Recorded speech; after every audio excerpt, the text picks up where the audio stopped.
안녕하세요. 30대 총각입니다. 주로 결혼하신 분들이 이곳에 많이 찾아오시던데 저는 저희 아버지 이야기를 좀 해보려고 합니다. 가진 것 없으셨지만 사별 후에 평생 열심히 살아오신 분인데요.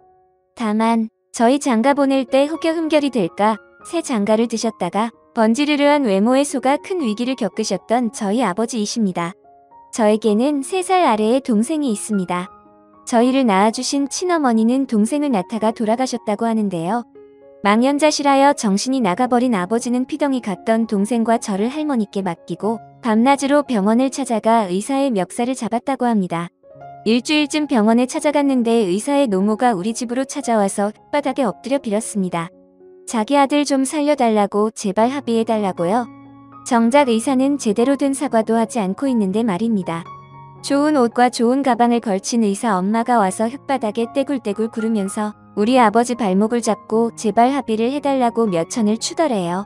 처음에는 돈 필요 없고 병원 문을 닫게 할 거다 소리를 질렀는데 우리 할머니가 어린 저와 갓 태어난 동생을 안고 달려가서 애새끼들 다 굶어 죽게 생겼으니 일단 그거라도 받자고 했답니다. 그 당시 찢어지게 가난한 형편이라 저는 빈혈이 와서 입이 항상 허옇게 마르고 비쩍 말라 있었다고 하더라고요. 집안 형편이 그랬으니 신성하는 오죽할까요? 결국 아버지는 그 돈을 받고 그 길로 분유와 기저귀 그리고 저한테 먹일 소고기를 사들고 돌아왔다고 합니다. 전 3살 때라 기억이 잘 안 나는데요. 제가 고기를 먹고는 너무 좋아서 울었다고 하더라고요. 맛있어서 너무 맛있다고 그 어린 제가 소리 없이 눈물을 줄줄 흘렸다고 합니다. 할머니는 그렇게 말씀하시지만 어쩌면 엄마가 죽었다는 사실을 돌아오지 않는다는 사실을 어렴풋이 느끼고 울었을 겁니다. 엄마의 얼굴도 감감할 정도로 기억이 잘 나지 않지만 엄마가 자기 전에 이마에 입 맞춰주시던 기억 포근하게 엄마 품에 안겨있던 기억은 지금도 감각으로 남아있거든요. 전 할머니 그리고 아버지 동생과 달동네에서도 제일 높은 집에서 살았습니다. 요즘은 뭐 90년대생은 풍요의 세대다 이런 말도 있던데 90년생인 저한테는 전혀 상관없는 이야기였습니다. 저는 어려서부터 집집마다 신문 돌리는 일을 했습니다. 큰 동네에선 이제 미성년자는 잘 안 쓴다고 하는데 저희 동네에서는 초등학생한테도 알바를 시켜줬었죠. 담배 심부름도 시키고 그래서 몇백 원을 받으면서 그걸로 동생 깎아도 사주고 그랬습니다. 아버지는 그때 받은 몇 천을 미천으로 해서 영세하지만 작은 사업을 차리셨는데 제가 어릴 때라 잘 기억은 못하지만 일이 잘 풀렸다 나빴다 했나 봅니다. 어떤 때는 영업이 잘 되었다고 출장을 길게 다녀오시기도 하고 어떤 때는 몇 달씩 집에서 일 없이 지내셨어요. 그 와중에 손이 놓을 순 없다 하고 공사장에도 나가시고 가끔 저희가 좋아하는 하드를 사와 입에 물려주시고는 꼭 다 먹을 때까지 한참을 지켜보시곤 하셨죠.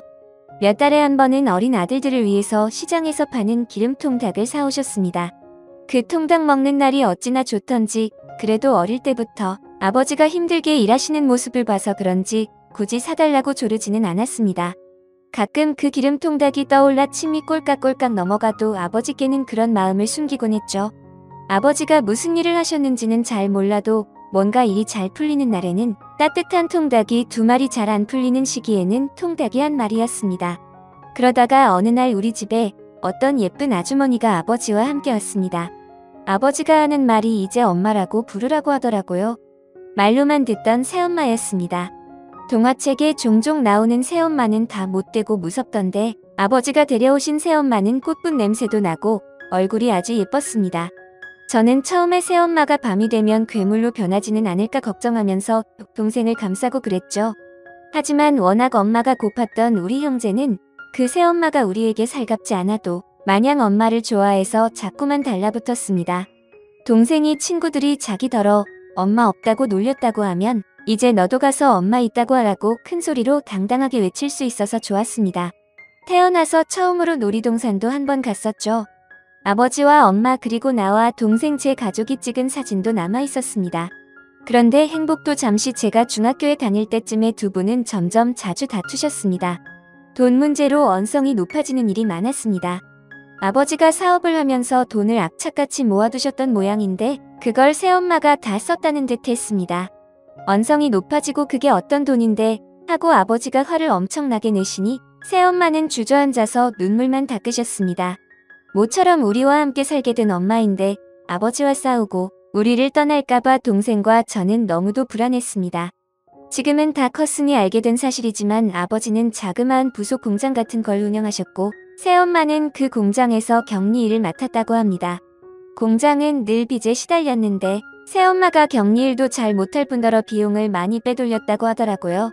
그걸 두 사람이 같이 살림을 차리고 나서야 알게 되었으니 싸움이 잦을 수밖에 없었습니다.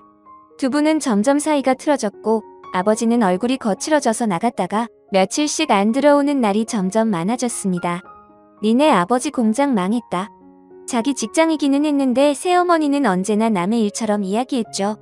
새어머니도 점점 더 우리에게 차갑고 무심해지기 시작했고 사춘기 소년들이었던 우리도 점점 집에서 마음이 떴습니다.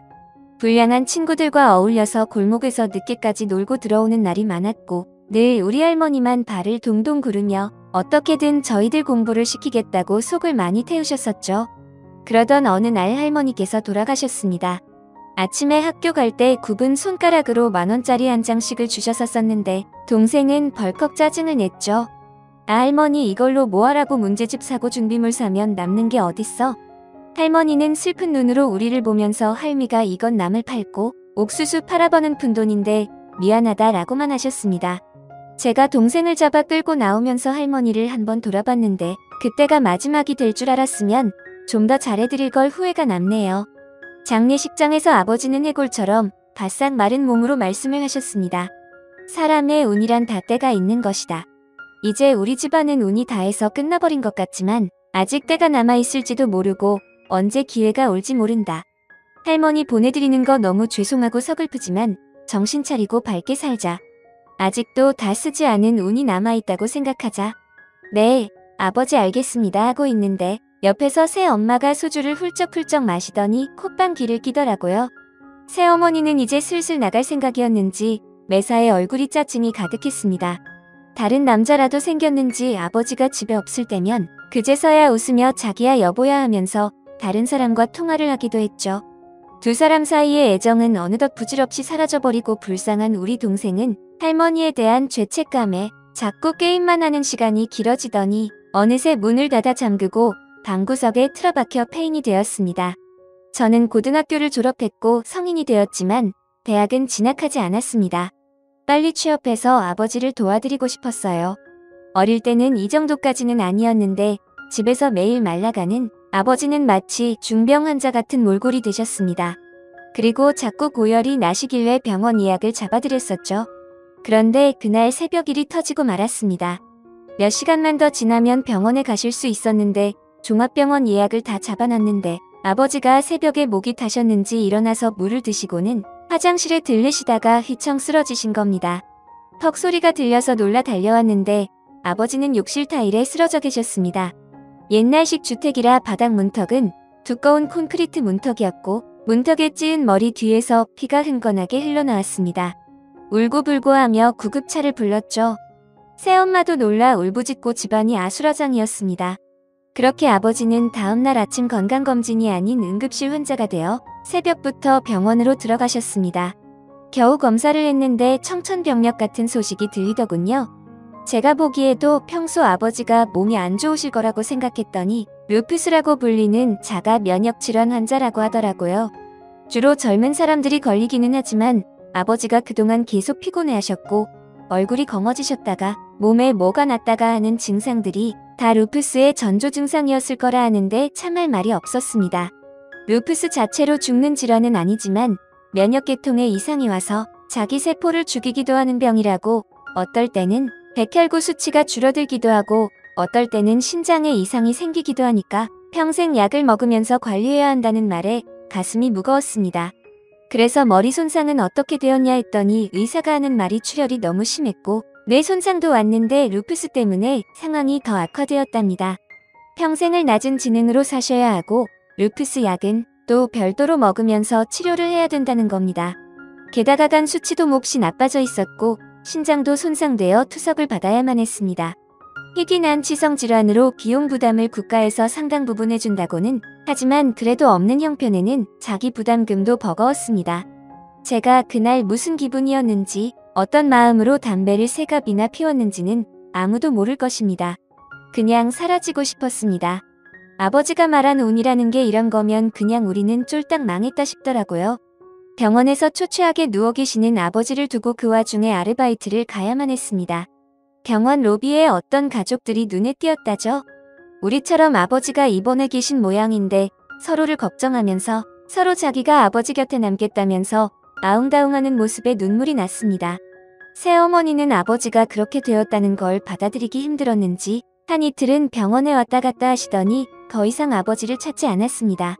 우리와도 점점 대화가 줄고 일을 하러 간다면서 하루 종일 집에 없다가 밤에 잠만 집에 와서 잤습니다. 처음부터 그리 얄팍한 마음으로 들어왔던 걸까, 언제든 떠날 마음으로 그렇게 거리를 두고 우리를 밀어냈나 싶어서 슬프고 서글프더라고요. 어릴 때 같이 놀이동산 가서 찍은 사진을 그 무렵에 찢어서 버렸습니다. 이제 엄마라고 부를 날이 얼마 안 남았다는 걸 직감했다죠.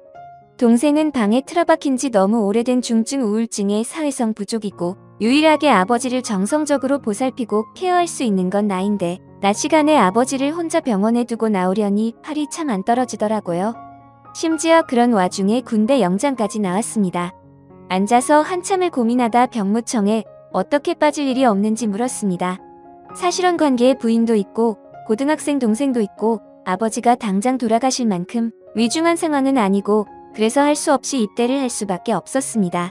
군대 가기 전날에 새엄마가 그러더군요. 사이가 틀어져도 남편은 남편이니까 잘 보살필 거고 당분간 요양병원에 있을 테니 걱정하지 말라고요. 그 말을 믿은 제가 바보 멍청이였습니다. 그날 마지막으로 아버지를 보고 동생에게 인사를 하고 혼자 훈련소에 가서 입대를 했습니다. 한편으로는 군대가 좀 홀가분하기는 했습니다. 처음으로 집안 형편의 그림자에서 벗어나 또래들과 어울려봤으니까요. 고등학교 때도 저는 늘 외톨이였거든요. 군대 생활에 몰입하면 시간이 좀 빨리 가겠지 싶어서 뭐든 열심히 해서 에이스 소리도 많이 들었습니다. 자대 배치 후 첫 휴가를 나왔는데 할 수만 있다면 최대한 빨리 집으로 가고 싶더군요. 나와서 바로 집에 전화를 걸었는데 새엄마도 동생도 전화를 받지 않았습니다.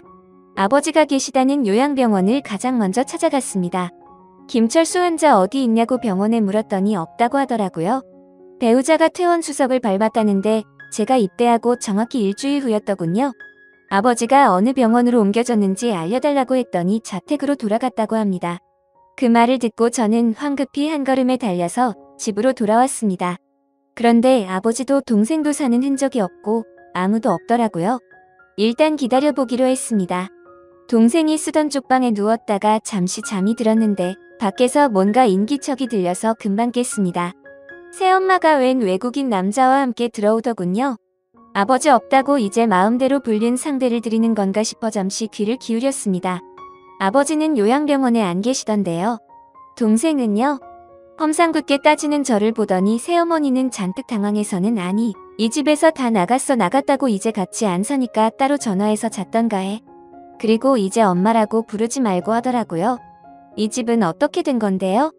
여기 우리 아버지 이름으로 된 집인데요. 아버지 지능이 지금 5살도 안 된다는데 혼자 어디로 이사를 가요? 동생이랑 갔어요? 하니까 행설수설하면서 아무튼 지금은 자기 집이랍니다. 아버지가 무슨 각서와 권한을 줬다기에 동사무소 가서 떼육대봐요. 했더니 버럭 짜증을 내면서 행설수설합니다. 군인의 신분으로 휴가를 나온 저로서는 1분 1초가 소중했기 때문에 얼른 아버지를 찾아야만 했습니다. 아버지 어디 있는데요? 어딨냐고요? 내가 어찌하냐?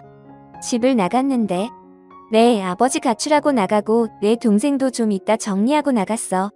아버지가 그 몸으로 밖에 나갔다고요? 가출을 했다고요? 말이 돼? 어디다 버렸지?